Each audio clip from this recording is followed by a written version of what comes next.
Good evening from New York. I'm Chris Hayes. We still have 3 weeks until Donald Trump is sworn into his second term. There's no denying that with some genuine political candidness, Trump has cobbled together an unwieldy and in many respects somewhat unlikely political coalition. And that coalition delivered him the first outright popular vote victory for a Republican since George W. Bush in 2004. It's only the second time it has happened since the end of the Cold War. Now Trump has to actually govern. And that is typically when all the internal contradictions in any political coalition rise to the surface. We're not even to inauguration yet, and that factional fighting, I would argue, is bigger and more glaring than almost any other I've ever witnessed in American politics. You're seeing that right now in the battle over immigration, which has been exploding among the MAGA right. Basically, Elon Musk and Vivek Ramaswamy, the tech overlords who appear to be running Trump's second-term agenda, rely on highly skilled immigrants to power their enterprises. Those immigrants come to this country to work with an H-1B visa, which provides terms that are extremely favorable to their employers and also an amazing opportunity for the folks coming to work here. Folks basically have to stay at their job in order to stay in the country. If they leave their position, they have 2 months to find a new job or risk getting deported.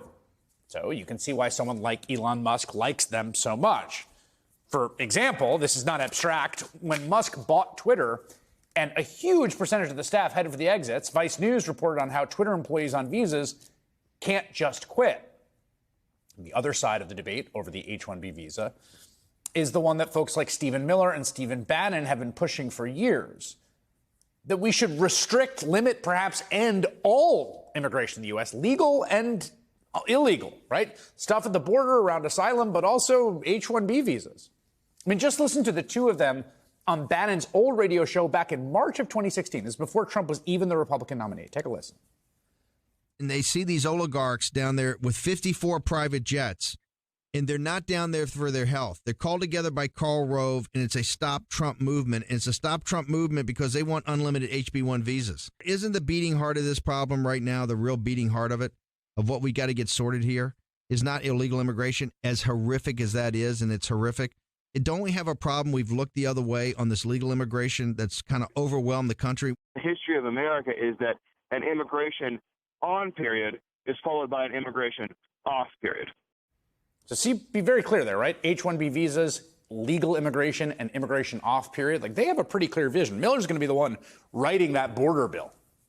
So those two factions of the Republican Party with pretty profoundly different views are at each other's throats about what to do with their newfound power. Should they use the legal immigration system to continue supplying Silicon Valley and other industries with highly skilled workers? Or should they apply some new racist immigrant exclusion act, like the Chinese Exclusion Act, to deport all those workers and let Americans take their jobs?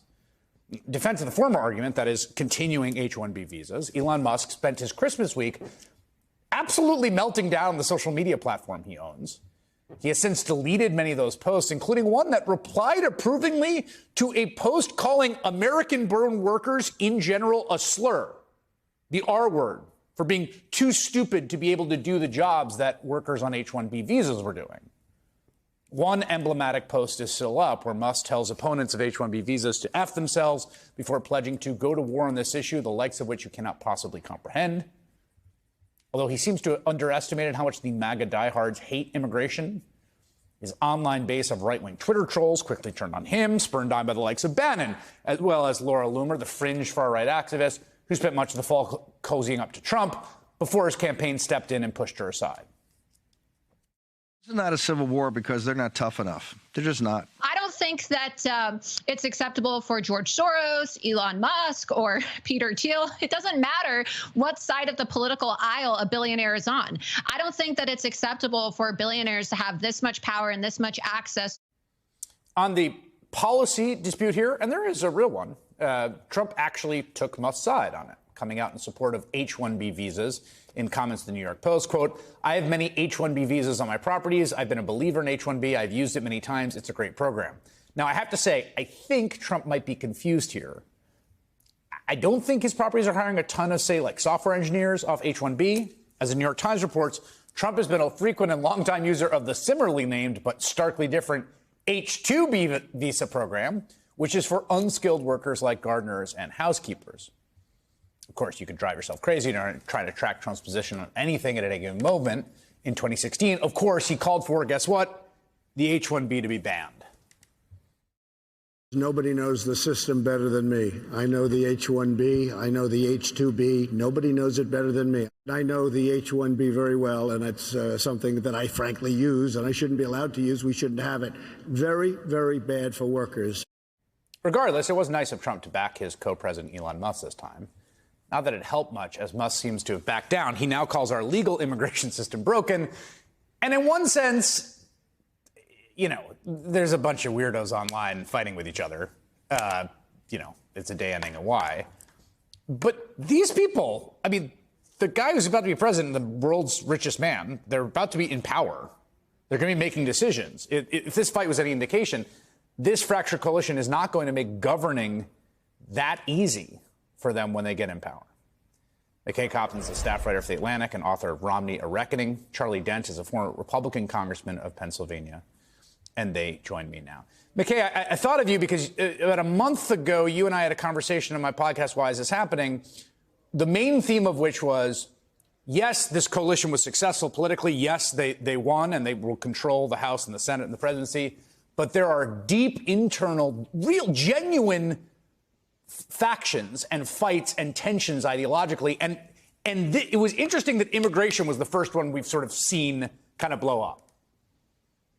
It's especially interesting because immigration has been kind of like the defining issue of the Trump era in a lot of ways, right? And in some ways, what's happening now is only the latest flare-up in a pretty old fight in the Republican coalition.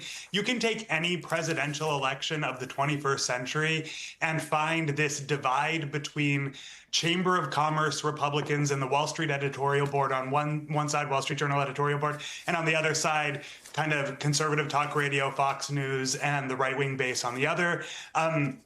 Every Republican presidential candidate in the last 25 years has tried to straddle this line. You remember Mitt Romney in 2012? He talked about self-deportation. That was kind of his red meat to the base.